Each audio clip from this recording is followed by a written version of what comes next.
Notification उनका ले लें वापस से। दूसरा, हमारा तो है ही नहीं, हमने कोई नोटिफिकेशन नहीं किया। कोई बता दे कि हमने कोई नोटिफिकेशन किया है। दूसरा उनका हम कर रहे हैं ऑपरेशन, बिल्कुल हम कर रहे हैं और करेंगे इंशाअल्लाह ताला, बिल्कुल करेंगे इंशाअल्लाह ताला। हम ऑपरेशन कर झूठ सिर्फ वहां बोला जाता है जहां रहे हैं।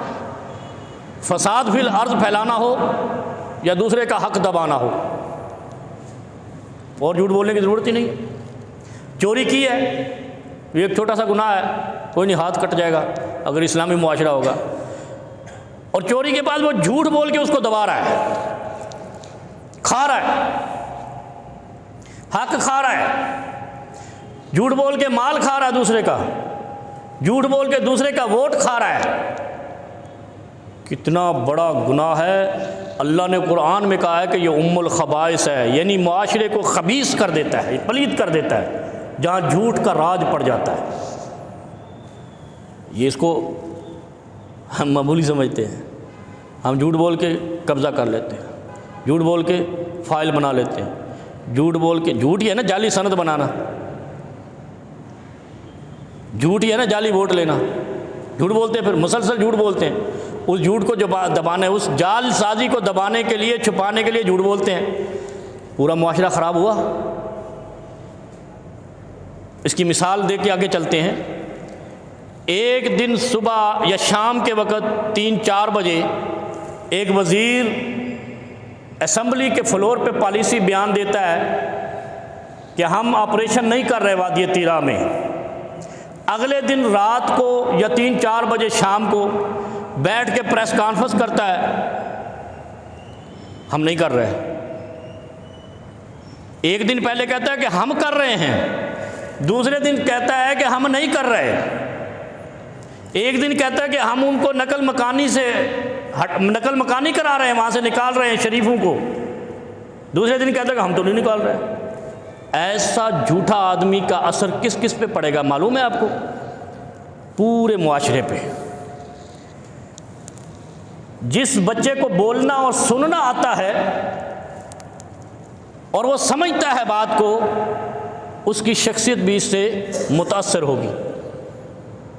वो भी कहेगा, कल जब बालिग होगा, जवान होगा, मैदान में आएगा, कहेगा हमारा तो फलाना मिनिस्टर डिफेंस ऐसे कहता था, मिनिस्टर इंटीरियर ऐसे कहता था, फॉरेन मिनिस्टर, वो मिनिस्टर थे, रियासत के बादशाहत का हिस्सा थे। वो 12 घंटे के बाद झूठ बोल देते थे, बयान बदल देते थे। हमें क्या है? पूरा मुआशरा खबीस हुआ, पूरा मुआशरा झूठ की तरफ राग़िब हुआ। ऐसे नहीं किसी ने कहा कि अन्नासु अला दीन मुलूकिहिम, कि अवाम बादशाहों के दीन पे होती है। सऊदी अरब में बादशाह तौहीद वाले हैं, शिरक नहीं मिलेगा आपको। अरब के सारे बादशाह, इराक के बादशाह भी जो थे, कुवैत के या खलीज के जितने भी ममालिक हैं, यहाँ आपको शिरक नहीं मिलेगा। क्यों? यहाँ के बादशाह मुशरिक नहीं हैं। तो क्या पता चला इससे? ईरान के बादशाह मजूस से आए हैं, वो शिरक करते हैं, वो मानते भी हैं कि हम में ये बीमारी है। हम सैयदना हुसैन रज़ी अल्लाह ताला अन्हु को पता नहीं कहाँ कहाँ ले जाते हैं, फिर उनके नाम पे मकबरे बनाते हैं, उनके झूले बनाते हैं, उनके घोड़े बनाते हैं, उनके बकरियां बनाते हैं, फिर उनको मुतबर्रक जानकर उनके नीचे से ऊपर से गुजरते हैं। करते हैं ना, इनकार तो नहीं करते, बल्कि बज़ाहिर करते हैं। पूरा मुआशरा ऐसा है ईरान का। वहाँ तौहीद का नाम नहीं कोई ले सकता कि अल्लाह एक है। मुश्किल कुशा अल्लाह है, वो कहते वो अली है।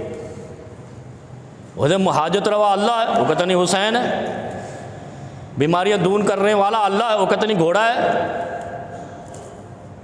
माल देने वाला अल्लाह है, वो कहते नहीं वो पींगा है, वो मकबरा है, वो मज़ार है।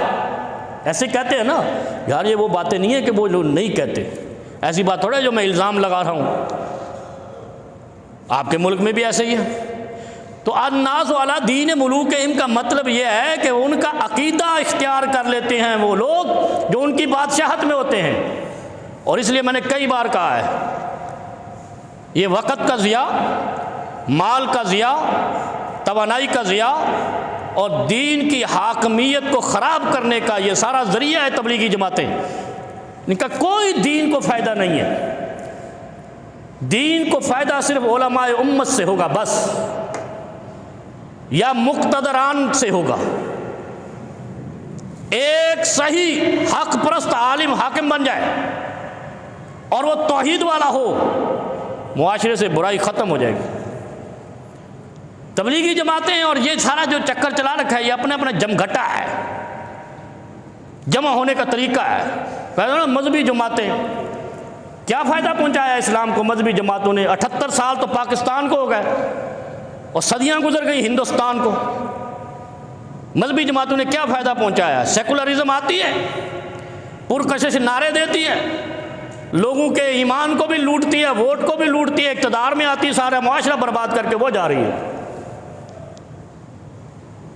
बर्रे सगीर को यानी मुगलों से भी पहले की आप तारीख पढ़ के देख लें, जब कोई सही हाकिम आया मुआशरा बेहतरी की तरफ गया, साहिब इल्म आया, और जब कोई झूठा और कज़्ज़ाब बहादुर शाह जफर जैसा आया बर्बादी कर गया, पूरी सल्तनत की बर्बादी कर गया। तो इसका मतलब क्या हुआ? मुआशरे की बुराई और अच्छाई का दारोमदार इस पे है कि गीबत, बदगुमानी और जासूसी और झूठ से पनाह मांग ली जाए तो मुआशरा रियासत मदीना, वो भी ऐसा जो रियासत मदीना नबवी दौर की थी, वो नमूना बन जाएगा।